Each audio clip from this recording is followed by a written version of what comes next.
Hello दोस्तों, ये कहानी आज से 10 साल पहले की है।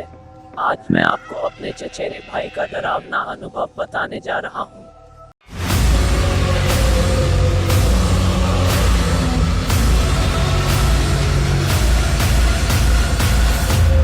उसका नाम रितेश शर्मा है और यह घटना तब की है जब मेरा भाई कॉलेज में पीएचडी की पढ़ाई कर रहा था। उस समय वह हॉस्टल में रहते थे और परीक्षा से पहले उसके कुछ दोस्तों ने लाइब्रेरी में पढ़ाई करने के लिए मन बनाया और पढ़ने चले गए।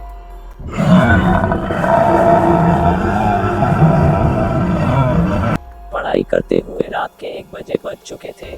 उस समय लाइब्रेरी में केवल 3 ही लड़के थे। लाइब्रेरी में सन्नाटा छाया हुआ था और सारा हॉस्टल शांत था। तभी उनमें से एक लड़के ने कहा कि बस यार, पढ़ पढ़ कर बोर हो गए हैं, क्यों ना कोई खेल खेला जाए जिससे दिमाग फ्रेश हो जाए और नींद भी नहीं आएगी। उनमें से एक लड़के का नाम दुर्गेश था। उसने बोला कि चलो हम सब किसी आत्मा से बात करते हैं। ये कहकर वह अपने कमरे में गया और वहीं से वह एक बोर्ड लेकर आया जिस पर A to Z लिखा हुआ था और 0 से 9 तक नंबर लिखा हुआ था और किनारों पर यस या नो लिखा हुआ था। बोर्ड के चारों तरफ उसने मोमबत्ती जलाई, फिर उसने सारी लाइटें बंद कर दी। फिर उसने अपने जेब से एक सिक्का निकाला और उस सिक्के को बोर्ड के बीच में रख दिया।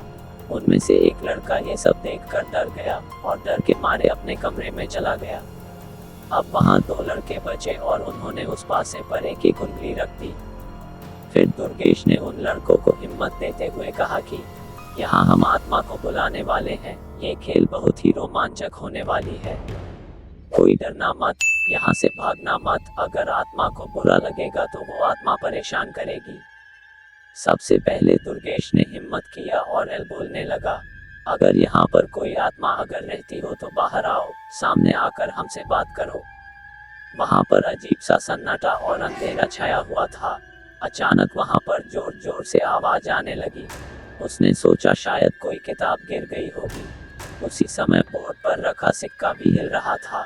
उसी समय रितेश को लगा कि वहाँ पर कोई आत्मा है। दुर्गेश फिर से बोला कि अगर कोई आत्मा यहाँ है और हमसे बात करना चाहती है तो सामने आ जाए या हमें कोई इशारा दे कि वो यहाँ पर है।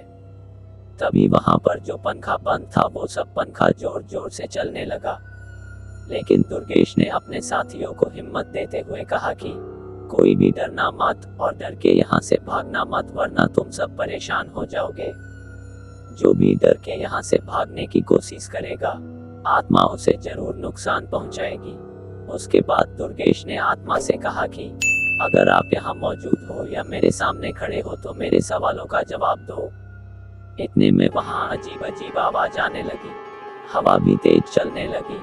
ऐसा लग रहा था हवा में कोई उड़ रहा हो और हंस रहा हो। इतने में मोमबत्ती बुझ गई और दुर्गेश डरने लगा। वो इस तरह का मंजर और खौफनाक नजारा देखकर इतना डर गया कि डर मारे भाग गया।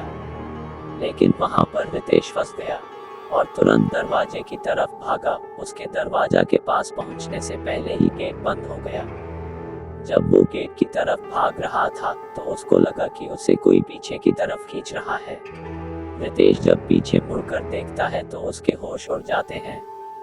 उसके पीछे एक सफेद कपड़े से ढकी औरत खड़ी थी। उसके मुंह से खून टपक रहा था। उसकी आंखें मानो जिंदा खा जाएगी ऐसे देख रही थी। उसकी हंसी ऐसी थी कि जान निकल जाएगी, जिससे रितेश खौफ में आ जाता है। उसको लगता है कि उसकी धड़कन रुक जाएगी और वो जोर जोर से चिल्लाने लगता है। उसकी आवाज सुनकर हॉस्टल के सभी लड़के की नींद खुल जाती है और वो सब उठकर लाइब्रेरी की तरफ दौड़ पड़ते हैं। सब लोगों ने मिलकर दरवाजे को खोलने की कोशिश करने लगे, लेकिन दरवाजा अंदर से बंद था। फिर सबने मिलकर एक साथ धक्का दिया और दरवाजा खुल गया और सब लाइब्रेरी के अंदर पहुंच गए। लेकिन रितेश सबको बेहोशी की हालत में मिलता है। रितेश शर्मा को जब होश आता है तो वो खुद को हॉस्पिटल में पाता है। इस घटना के बाद आज भी लाइब्रेरी में जाने से बहुत डरते हैं। आज भी रितेश भूत प्रेत नाम से बहुत डरने लगता है, यहाँ तक कि वह भूत की कहानी भी नहीं सुनते। दोस्तों, कैसी लगी कहानी?